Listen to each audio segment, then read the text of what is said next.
Well, it's Thursday, January 28th. A lot of interesting stuff happened last night. And probably the biggest thing for everybody is the intriguing article in Yahoo that talks about the NCAA's reports and notes sent from the NCAA indicates the recruiting dead period will end on April 15th.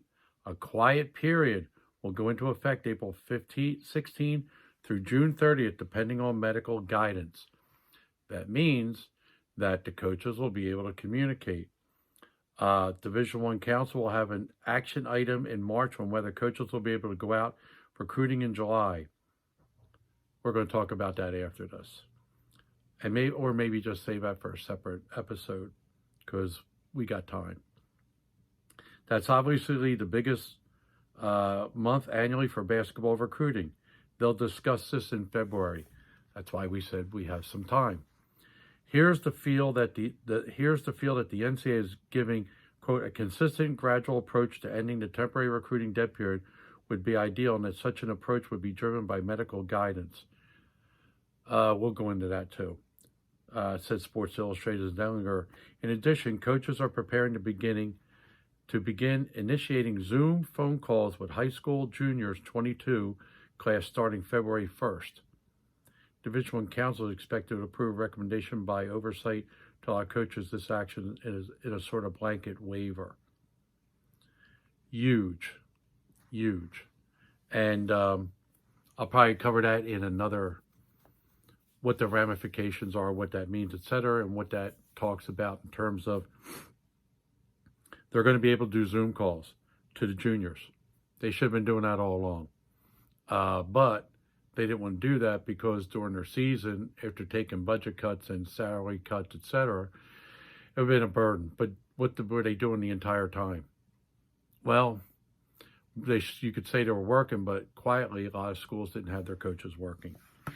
And that's going to lead up to probably some future podcasts and probably an article on Blue Star Media, which I'll write about the calendar, what this means for 2022, what this means for, by the way, don't think that the NCAA is going to try to charge everybody, every event operator, that's going to have to pass it back to the players and their families or the teams or even the college coaches because they make $11 billion on their TV contract. Oh, I'm sorry, I didn't get that last year.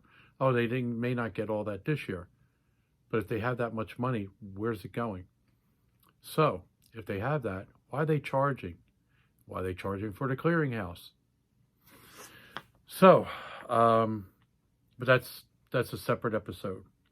But I think that's important. That's the big news that came last night, and I think that means that travel teams are starting to practice, starting to plan out. Oh, coaches are going to come out in July. Well, not the whole July, maybe some, but why not all? And why is there a recruiting period, or why is there a calendar? But the fight between now and February, quietly, or the discussion, is going to be: are they going to screw the kids and take away as many recruiting days as possible, or to give the big dogs enough that they can go see their top 10 recruits and that's it? And everybody else in the sport is in trouble. And they're talking to the class of 22. No, they're not. They're not. They're the top 150, a regional top 30 will be getting calls. That's it.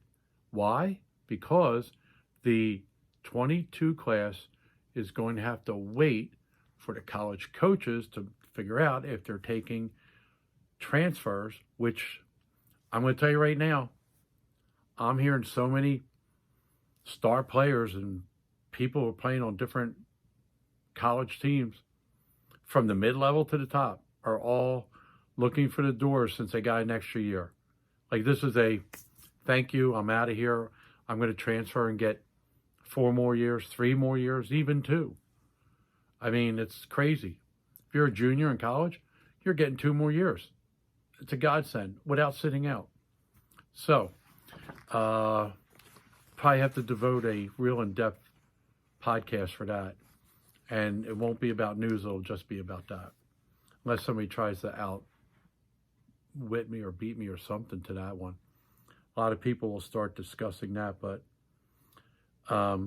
that's going to be, I'm telling you, the class of 22 is a mess in recruiting. And I felt bad for the class of 21. And I'm getting a ton of phone calls about people looking to get kids into JUCOs, prep schools, especially prep schools. And I'm like, they cost money. And I told a lot of people, you better go to your state and try to get reclassed. Better do it now. And here you go. People are going to have to go to court against the NCAA or figure out how they're going to deal with the 16 or the 8 semester rule for the NCAA. Is COVID going to give high school kids an extra year? They gave it to all their athletes in college. Why can't they give it to high school athletes? There you go. But then they want to charge you for non-scholastic events in the summer, but they won't give you the extra semesters, 2 semesters, if you redshirt or reclass. It's crazy. That's why I said there's a lot of legal stuff and issues, and the powers that be are not bothering to sit down and talk about it, which scares me because, I mean, who wants to, I mean, there are solutions, but, you know, it's like there's a handful of people who are like, we don't care. This is the way we want it. We're going back to 2019, and we don't care because we rule everything, which is the same attitude that got the NCAA as an entity and all their institutions in the situation of NIL. And I hope Senator Booker from New Jersey does a broad and expansive research and dive into the Athletes' Bill of Rights, because it's not just collegiate. It's basically everybody, kids and collegiate players. Because if you're a pro player, you have your union doing that for you, which is something I'll bring up. Let's see, USA Today's Vulcan examine whether conferences should go away with their conference tournaments, do away with them this season to minimize COVID risk, especially given the NCAA's requirement of 7 consecutive days a negative test before individuals are even allowed to travel to Indianapolis. Whoa. Boy, how about if you won or you're playing and all of a sudden you get COVID, a positive COVID, even a false positive. I mean, they ditching the team, they ditching you. And as somebody asked me, or somebody called me and said, hey, do you think the women are going to have an NCAA tournament? And I said, I do. And I said to somebody, well, definitely 32. They said, well, they have 32 conferences, so that makes sense. But the at-larges, oh, what's going to happen with them? But then the people who are having a good year but may not be the conference end of the season winner is going to be saying, no, we need to take an extra team. So if they're 64, they get to do that. But the men will do 64, the women will then be tasked with 64, even though those costs for both men and women will be quite high to, I mean, I've seen some, I think it might have been someone here talked about, like, it's like separate bus seats, meals, hotels, the whole deal. You know, yeah, that was a pretty big deal. So, here's the next one. Let's see. Last year's March Madness, is that it? Yeah. Last year, March Madness cancellation resulted in a $600 million annual decline in revenues per audited financial statements from the NCAA. The NCAA had scheduled to receive $827 million from CBS and Turner, but ended up receiving $113. The NCAA received $270 in event cancellation insurance, down. For the fiscal year, the NCAA reported a $56 million loss. Yeah, but where's all the money they were getting all those years before? But I think they said that they, in a way earlier podcast in the 30s, I think I mentioned that they spent that, or they didn't get the insurance policy or something like that. But they gave the NCAA a $125 million line of credit. Now they're going to charge high school athletes and event operators? Really? And has anybody ever looked at how many jobs are out there? College coaches, they deserve their jobs. Has anybody looked at all the administrative jobs? God, somebody needs to do that research as a research paper. And what are necessary jobs versus we're taking care of you. I just want to work in collegiate athletics because I feel like it. All right, let's go to the next one. AP's Knuckle report that in addition to a 480K spend by the NCAA, the Power 5 conferences spent a combined $1.73 million to lobby Congress in 2020. Wait a minute, are they lobbying Congress $1.73 million? And doing all this, the guy believes that the Power 5 and NCAA NIL proposals are dead in the water. At this, all they can do is play defense, was what we were doing at first. Now we're playing offense. Even with that being the case, Tulane Sports Law Director, I don't know how far even Democrats or Congress people are willing to go in terms of revenue sharing. Maybe people don't want to be the ones responsible for potentially taking the blame for damaging the sport or this industry that millions of people love. They love pro football. They love pro football. So you think the parents and the athletes, we're talking social justice now, you think they deserve to take less or be paid less or to, you heard the word revenue share with the athletes? I can't see it lasting.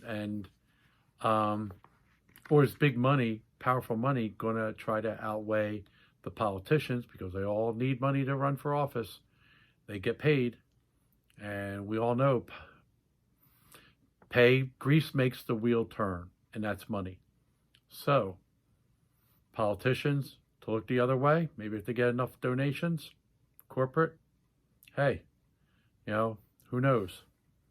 Hopefully we can put some of that BLM, $10.6 billion, somebody could put that to action and form a group that actually gets paid and works on this. Because this is real, because a lot of wrong or, that you could say that was, this should have been dealt with a long time ago. Everybody knows it, but the people are trying to hold on to the old system. Hopefully somebody gets this changed in time. I know it ain't going to last. It's not going to be the same. And it's the same with everything. It's everything. It's what's going on, what's going to change to. As a parent, you're sitting there saying, if my kid's in high school, will college athletics be there? If I'm a parent ready to send a kid to college, I'm like, man, can I get done before this may shift or change or morph into something else? And if I'm just a student athlete, as I talked to one parent tonight, they're sending their kid to college and they're paying all this money to do it online. And I'm like, wow.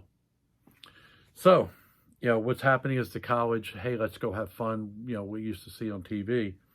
I can see that changing because, doesn't that become ritualistic and all this other stuff? Next one, lead one, spring AD meeting will be held virtually on April 14. I think that means that the NCAA will probably get a lot of stuff done there. And one of the things Lead One is about is a group of ADs. They're able to organize and be a group, but they don't want the players to do that. Think about that. The coaches have their own group.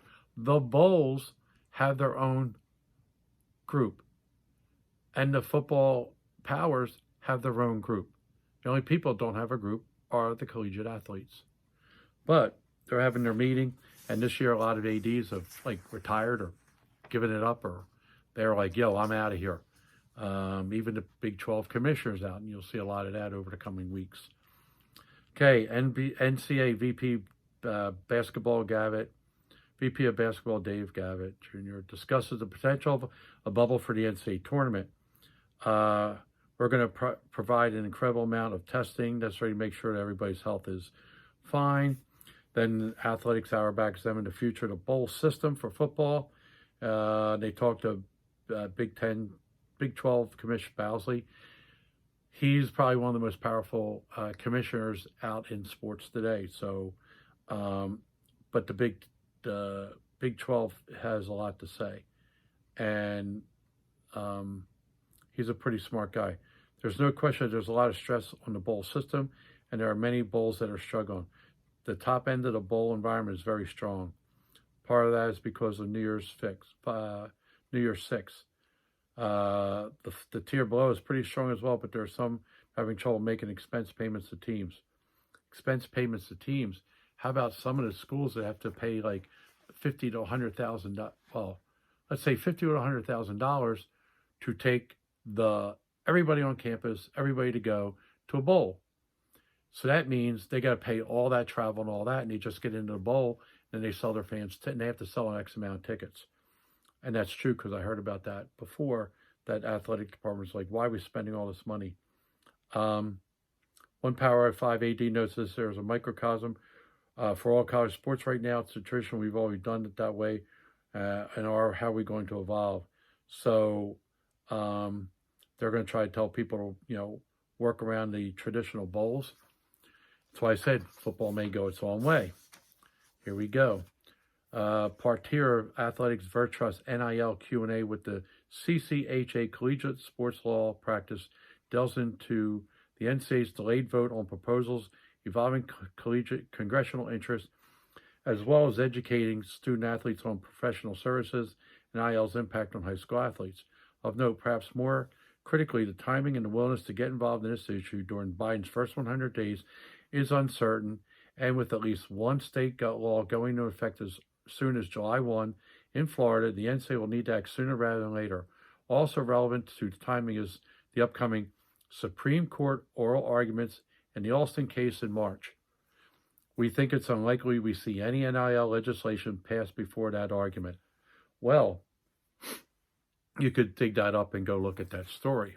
And if it's a paywall, you're interested in this stuff, it's worth looking into. I would tell you that it's going to be interesting to see how far they get with the NIL. But all the rules, you have to remember, there's a ton of basketball rules on men's and women's basketball, which is the cash cow for the NCAA, which is predominantly athletes of color. And this is part of that. We don't want to give them NIL. Now, this is all part of the big system of now the athletes want to fight back. This is why you have the Alston case. But you also have the next tier of NCAA rules that are already in place because nobody would challenge them.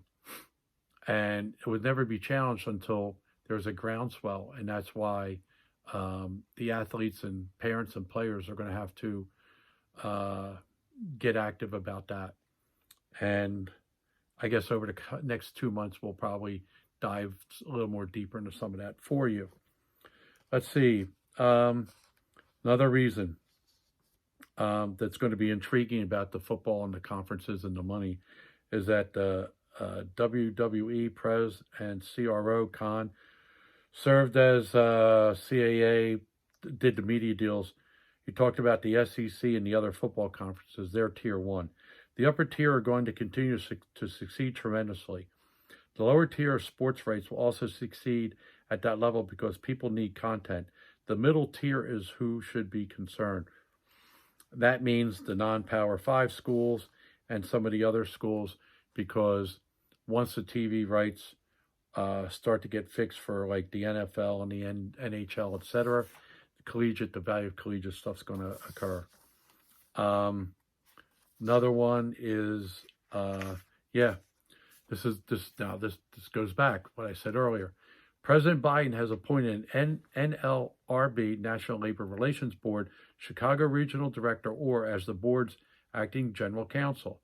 The Huffington Post, Jameson notes that considering OR's green lighting a union election for college football players, I suspect he'll be a pretty strong advocate for workers and unions.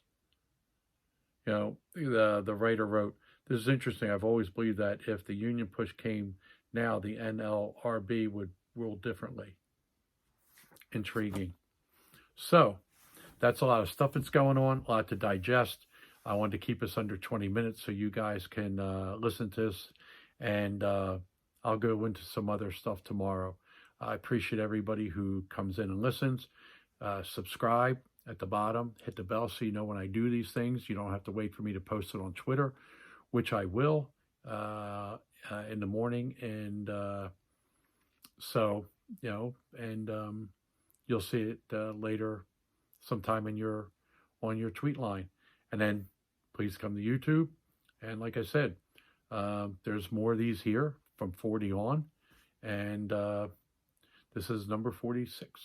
And I thank you for coming to watch this and to listen.